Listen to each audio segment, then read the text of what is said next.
There's a certain kind of person who doesn't just drink coffee, they rely on it. It's not just a morning routine, it's a psychological anchor. The day doesn't feel like it has started until that first sip. Energy, focus, even mood seem to depend on it. To outsiders, it might look like a harmless habit, even a cultural norm.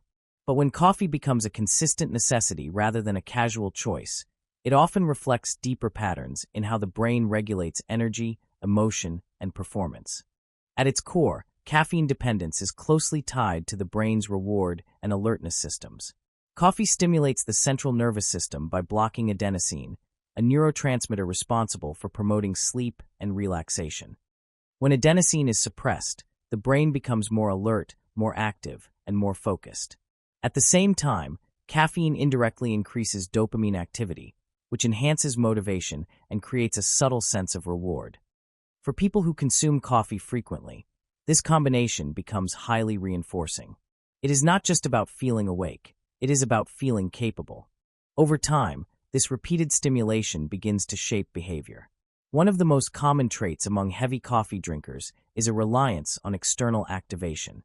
Instead of energy naturally fluctuating based on rest and internal rhythms, it becomes something that is triggered artificially. The brain starts associating productivity with caffeine intake. Without it, even normal levels of energy can feel insufficient. This creates a psychological dependency, not necessarily because the body cannot function, but because the mind believes it functions better with stimulation. This reliance often connects to high-demand lifestyles. People who are addicted to coffee tend to place significant pressure on their time, their output, and their performance. They are often goal-oriented, driven, and constantly engaged in tasks that require sustained attention.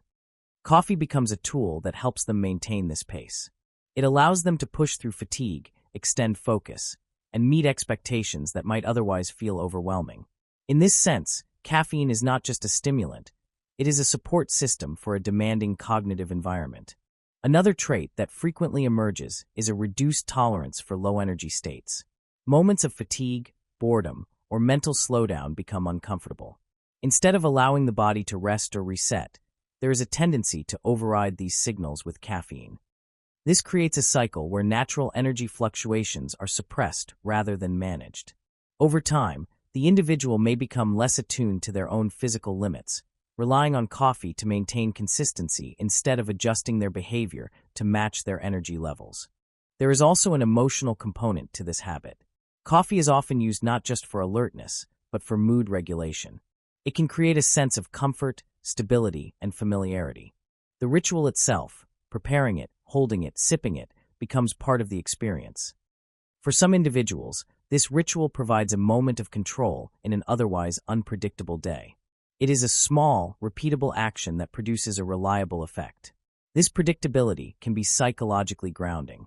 Interestingly, frequent coffee consumption is often linked to patterns of overthinking. Individuals who are mentally active, analytical, and constantly processing information may be more likely to rely on caffeine. Their baseline level of cognitive activity is already high, and coffee amplifies it.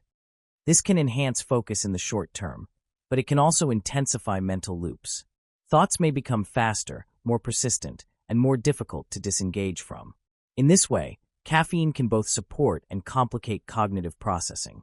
Another common trait is time compression, the feeling that there is always more to do than there is time available. People who depend on coffee often structure their day around productivity. Breaks feel inefficient, slowing down feels uncomfortable, and rest can feel unearned. Coffee becomes a way to extend functional time, allowing them to do more within the same hours. This creates a sense of control over time, even if it comes at the cost of long-term balance. From a behavioral perspective, this pattern is reinforced through consistency. Each time coffee leads to increased focus or improved performance, the association strengthens. The brain begins to treat caffeine as a prerequisite for functioning. This does not mean the individual is incapable without it, but the perception becomes ingrained. I need coffee to think clearly, or I can't start without it are not just preferences, they are conditioned beliefs shaped by repeated experience. Sleep patterns are another important factor. Many individuals who rely heavily on coffee have irregular or insufficient rest. Instead of addressing the root cause, lack of sleep, they compensate with stimulation. This creates a feedback loop. Poor sleep leads to increased caffeine use, and increased caffeine use can disrupt sleep quality. Over time, this cycle becomes normalized, making it difficult to distinguish between natural fatigue and stimulant withdrawal. There is also a subtle identity component. For many people, coffee becomes part of how they see themselves. It is associated with productivity, focus, and even personality traits like being hardworking or driven. This identity reinforcement makes the habit more persistent. It is no longer just about the effect of caffeine, it is about what coffee represents. Letting go of it can feel like losing a part of one's routine, or even a part of one's identity. However, it is important to recognize that not all traits associated with coffee dependence are negative. In many cases, these individuals are highly motivated, disciplined, and capable of sustained focus. They are often able to handle complex tasks and maintain high levels of productivity. The issue is not the presence of these traits, but the reliance on an external substance to sustain them. When performance becomes dependent on caffeine, flexibility is reduced. The individual may struggle to function at the same level without it.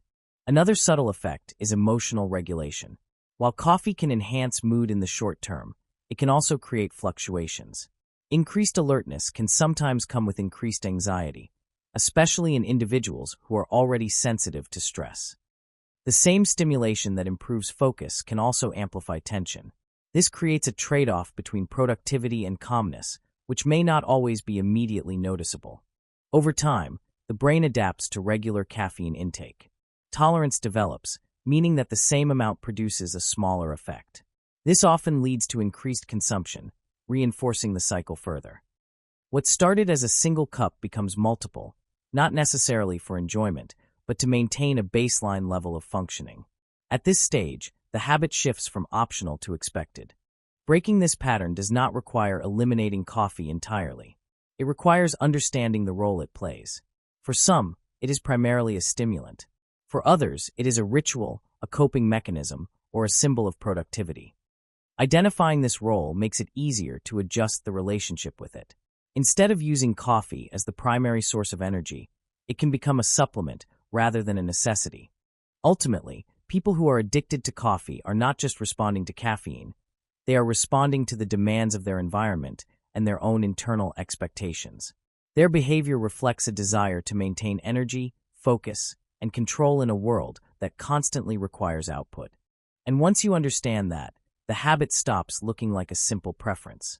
It starts looking like a system, one designed to keep up, to stay alert, and to keep going, even when the body might be asking for something else.